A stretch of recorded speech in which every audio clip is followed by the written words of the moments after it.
Welcome to this week's episode of the Big Book Living Alive podcast, a weekly podcast showcasing the 1993 Big Book Seminar presented by Joe&Charlie in Latrobe, Pennsylvania.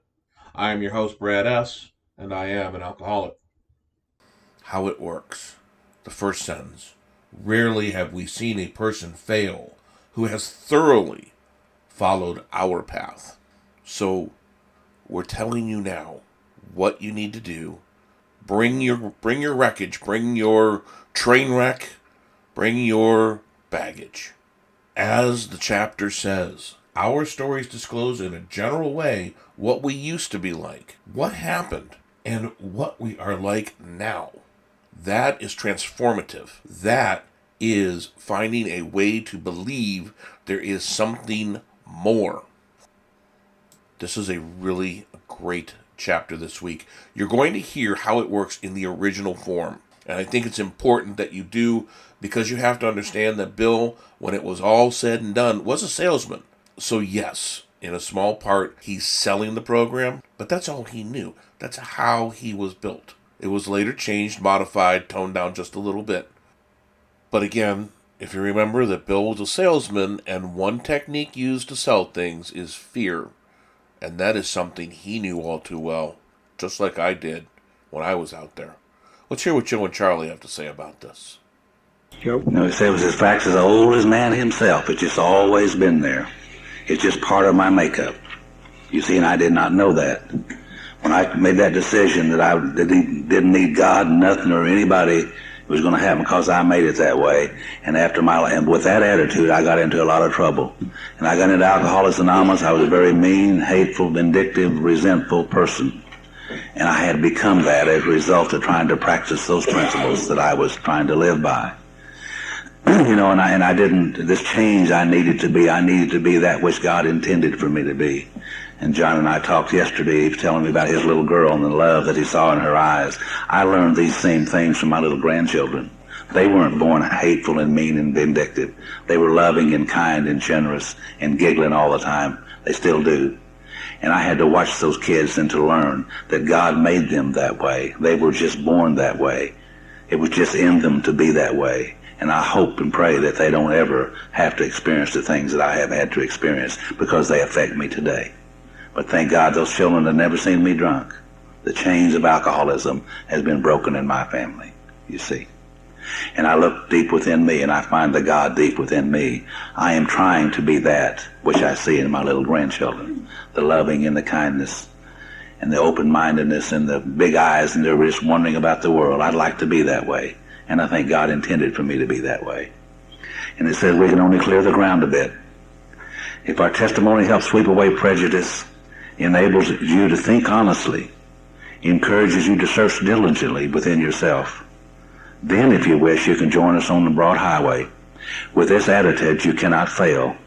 The consciousness of your belief is sure to come to you. All these old ideas that was cured by calamity, by pomp, and by worship of other things was keeping God out of my life. These were the things that were blocking God from my life. And now I'm getting ready to do the 4 steps before long, after I do the 3rd step. You see, and these things are the things that I'm going to look at that's been blocking me from this attitude that I'm trying to acquire as a result of these steps. And again, I can almost see Bill. He finishes up with chapter 4, sets back and reviews what he's done up to this point, probably says to himself, I've given them about all the information they need now to see whether they're alcoholic or not. I've given them all the information they need to be able to come to believe in a power greater than themselves. I've also given them the information they need to be able to make a decision about that power. And he says probably the preliminary stuff's over with. And he probably said, now I need to get down to the real purpose of this book and tell them how they're going to go about finding that power. And Bill was in a very peculiar position when he began to try to write this next chapter. They had had 6 little steps that they had made from the Oxford group tenets or ideas or principles. And Bill could see that those 6 steps had loopholes in them that the alcoholic mind could jump through. And he knew that he needed to expand on those steps. He didn't know how many. He just knew they needed to be expanded. He also knew that if he expanded on them, he was probably going to run into difficulty because all human beings resist change, especially we alcoholics. Bill also had to face the fact that there was a lot of different beliefs in AA when it comes to God. The people in Akron didn't have much trouble with God. Dr. Bob was their leader. He was a highly spiritual man. He believed in the Bible. He believed in everybody else working from the Bible, and everybody he worked with worked right out of the Bible for a long time. And the God and religious ideas were no problem in Akron. The New York City people were there. Now, they were a different breed of cat. They didn't want to talk about God, period. They were led there by a group of people called Jimmy the Atheist. And we've seen old Jimmy's picture. He's sitting there and he's got an old long stem pipe sticking out of his mouth and holding the bowl of it in his hand. Most cold-eyed sucker I ever saw. He looks exactly like an atheist ought to look. Eyes are real close together. Jimmy and his bunch said, get all that God stuff out of here. We don't want to mess with that. We need a book that deals with the mind. Forget God. Bill knew that somewhere he was going to have to come down in the middle and try to satisfy everybody. We also had Protestants coming in. We had Catholics coming in. We had Jewish people coming in. We had a couple of Muslims coming in. And we had the people who said they were atheists. Now, how are you going to write a book about God and satisfy all these people? And Bill said he tried and he tried and he tried and he tried to start chapter 5, and he said, I just couldn't do it. And he said, finally one night while in bed, leaning against the headboard, pad and pencil in his hand, pillow behind his back, trying to start chapter 5, he said, I finally just laid the pad and pencil down and turned to God and asked for help and prayed and meditated.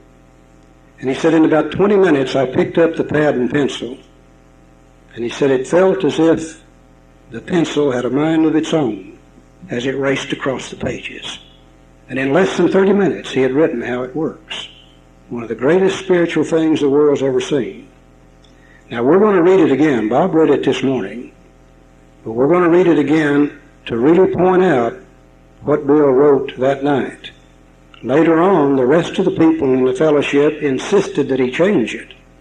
So let's go back to what Bill wrote that night, and then we'll talk about that a little bit, and then we'll go on from there.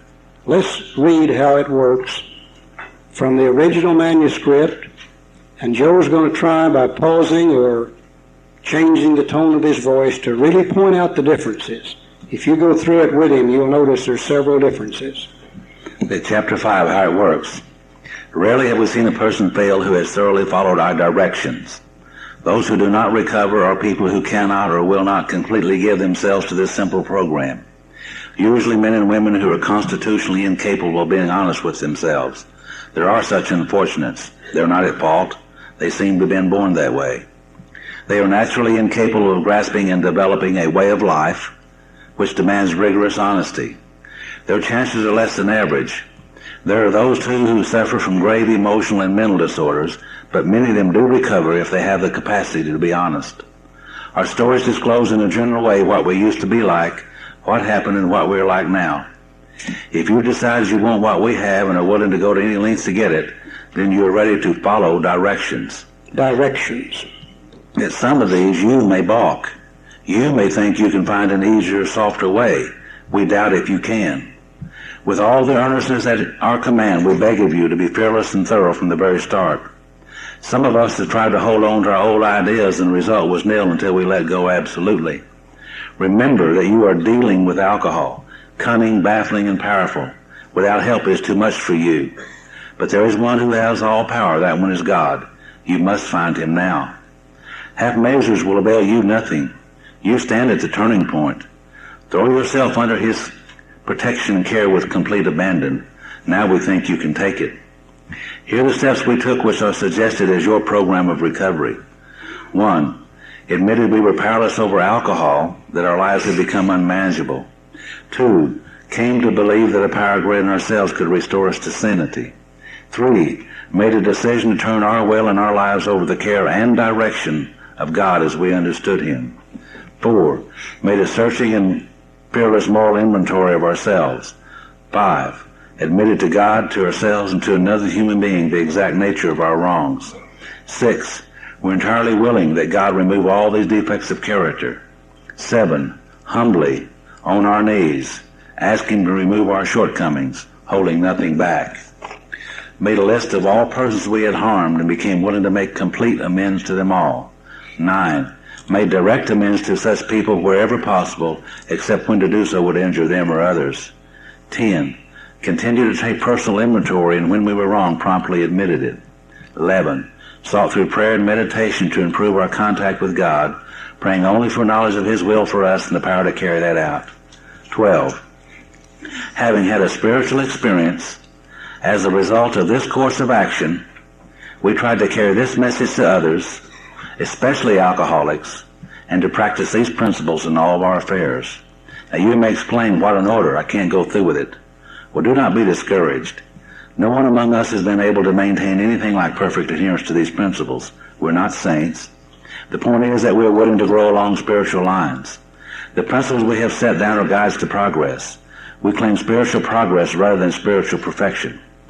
Our description of the alcoholic. That's the doctor's opinion, Bill's story, some of it in chapter 2 and 3. Most of it, though, the doctor's opinion and Bill's story. The chapter to the agnostic. Chapter 4. And our personal adventures before and after. Bill's story and those stories in the back of the book. Have been designed to sell you 3 pertinent ideas. A, that you are alcoholic and cannot manage your own life. Step 1. B, that probably no human power can relieve your alcoholism. Step 2. C, that God can and will. The last part is step 2. Now, if you're not convinced on these vital issues, you ought to reread the book to this point, or else throw it away. Now, what could be more clear? I think it's obvious that Bill intended for this to be a set of directions, not a set of suggestions. He intended for it to be a set of directions to the individual alcoholic on how to recover from alcoholism. Because he continually said, you got to do this, you got to do that, you must, etc. So it's obvious what Bill had in mind in the beginning. It's only when the other members saw this thing that they really began to have difficulty. Because the other members said, Bill, you can't give directions to alcoholics. They said, if you try to give directions to alcoholics, they'll cut and run on you every time and they won't do anything. And Bill said, I'm not going to change this. He said, what I wrote was after prayer and meditation. These are not my words, these are God's words. And they said, we don't care whose words they are, you're going to change it. There is a discussion regarding the one who wrote the book versus the 100 who helped edit the book, and whether or not the original version versus the accepted version, but it doesn't really matter. Really, the words that came to Bill, that were on paper, that were modified, that were put in the book, are there to inspire change and to bring about a belief that there is something better and that we can change. And it's a set of directions. As it was said at the beginning of this podcast, this is a textbook. As long as you look at it as a learning tool, it will not let you down. I hope you enjoyed this week's episode as much as I did. If you'd like just the raw Joe and Charlie portion of the podcast, that is available on our Patreon site. The link to that is available on our website or in the pinned comment. Until next week, this is the Big Book Living Alive Joe and Charlie podcast.